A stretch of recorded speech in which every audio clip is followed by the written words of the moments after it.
আসসালামু আলাইকুম। এক ভদ্রলোক বিড়াল কিনছে 12,000 টাকা দিয়ে।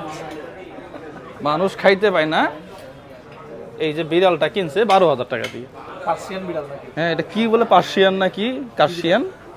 হ্যাঁ, খাবার খাইতেছে। ও যে খাবার খায় মানুষের চেয়ে, মানে মানুষের খাবারের চেয়ে এর খাবারের দাম বেশি। শখের তোলা 80 টাকা, এই হচ্ছে অবস্থা। তো এই যে 12,000 টাকা একটা বিড়ালের দাম, এটাতে আমার কোনো আফসোসও নাই, এখানে আমার কোনো ভালো লাগা খারাপ লাগাও নাই। ভালো লাগা আছে একটু। একটা মানুষের স্যালারি কিন্তু 10,000 টাকা। হ্যাঁ, একজন মানুষের স্যালারি হচ্ছে 10,000 টাকা, সেখানে 12,000 টাকা আমার কোনো সমস্যা নেই।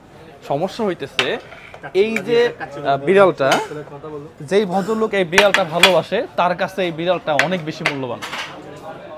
আমরা যেটা করি, ওই রাস্তায় যাইতেছে একটা বিড়াল চা খাইতেছে, দিলাম গায়ের মধ্যে, লোম টম উঠে শেষ, ওইখানে পচন ধরলো, ঘা হইলো, বাজে একটা অবস্থা। রাস্তায় কুকুর যাইতেছে, কুকুরে দা মারে।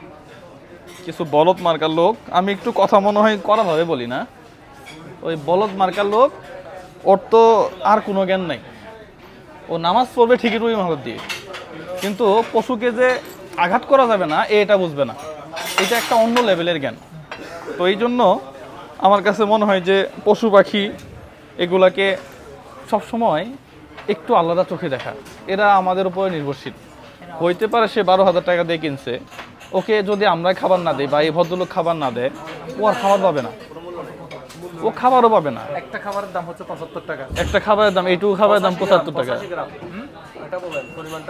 85 গ্রাম না, সেটা হোক, তো আসলে অত কিছু করার নাই। এটা একটা ভালোবাসা, এটা একটা ভালো লাগা। মানুষ অনেক জায়গায় অনেকভাবেই ভালো লাগা উপভোগ করে। কেউ বিভিন্ন জায়গায় ঘুরতে গিয়ে ভালো লাগা নেয়, আবার কেউ মাল পানি খেয়ে টাকা খরচ করে। হ্যাঁ, মাল পানি খেয়ে টাকা খরচ করে, বারে গিয়ে একেবারে বসে শেষ করে ফেলে এক বসনাতেই 50,000 60,000 উপভোগ করে সবাই। হ্যাঁ, 1,500 টাকা। তো মানে উপভোগের বিষয়গুলো আলাদা। এখন আপনি কিভাবে করবেন এটা হচ্ছে মূল বিষয়। আমার কাছে মনে হয় যাই কিছু করেন না কেন, অন্তত একটা ইথিক্যাল জিনিস থাকা উচিত ভিতরে, যে হুটহাট করে একটা পশুকে লাথি দেওয়া, তাকে আক্রমণ করা, এটা কোনোভাবেই ঠিক না। তো জাস্ট হ্যাঁ না, সেটাই তো এই জায়গায় একটু খেয়াল রাখবেন আর কি। তো ভালো থাকবেন সবাই, জাস্ট গল্প করলাম আপনাদের সাথে। আসসালামু আলাইকুম।